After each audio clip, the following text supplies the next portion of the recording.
중장년 분들이 다이어트를 많이 실패할 수밖에 없는데요. 이 다이어트도 당연히 의지가 필요하잖아요. 그쵸? 그런데 기껏 뺐는데 다시 쪄. 그러니까. 뺐는데 또 찌면 어떻겠어요? 예, 의지가 이제 확 꺾이면서 그냥 다이어트 왜 할까? 포기하자. 이런 사람들이 이제 많아질 수밖에 없는 겁니다.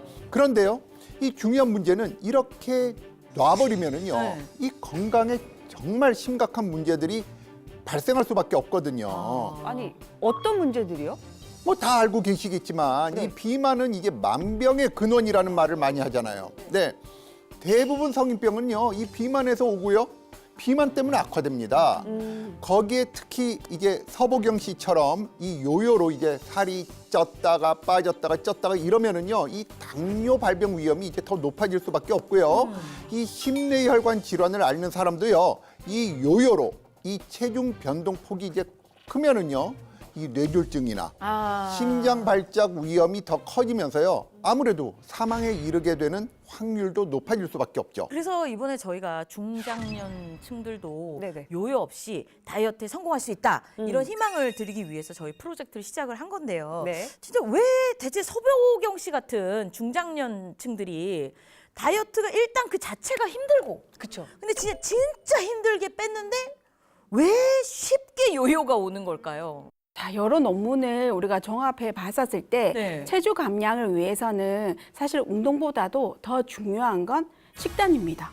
네. 그런데 이제 서보경 씨처럼 아까 봤듯이 이제 극단적인 식단에 극단적인 운동까지 하시면은 살이 빠지기보다는 오히려 몸이 더 망가질 수가 있습니다. 중장년층들이 다이어트를 하실 때는 식단 조절을 먼저 하셔야 돼요. 그래서 어느 정도 체중을 뺀 상태에서 유산소 운동과 근력 운동 해가면서 기초 대사량을 올리시고 이제 살이 잘 빠진 몸으로 만드시고 나서 계속 유지하시는 게 요요가 안 올 수 있는 지름길입니다. 아니 이승원 쌤은 어떻게 보셨어요?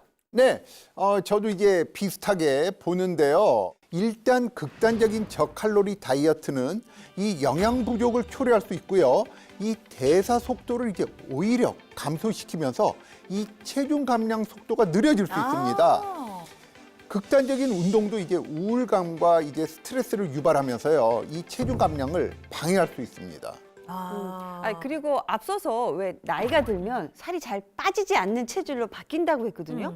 아니 구체적으로 어떤 게 바뀌는 그러게 거예요? 말이에요. 나이 들수록요, 이 호르몬 수치가 달라진다는 것도 있습니다. 예, 우선 지방 축적을 막는 이 여성 호르몬이 이제 점점 감소하면서 복부에 지방이 이제 쉽게 쌓이고요.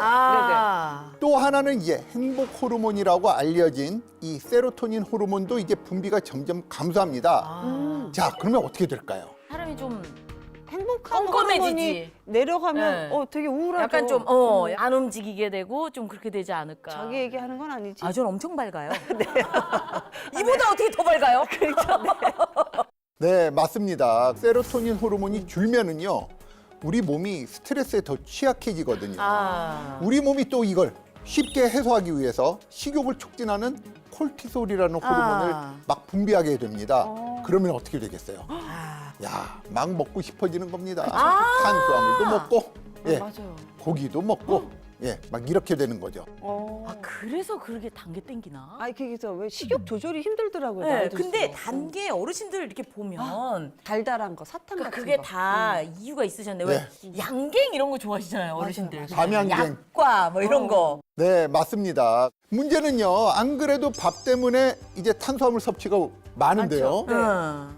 빵이나 과자 같은 것도 이제 막 우리가 막 먹으면서 우리 몸이 이제 이걸 다 소비할 수 있겠어요? 칼로리를? 그러니까. 그쵸. 못해요. 그러니까 이제 지방으로 쌓이기 때문에 일명 나이살이 이제 쉽게 찔 수밖에 없는 거죠.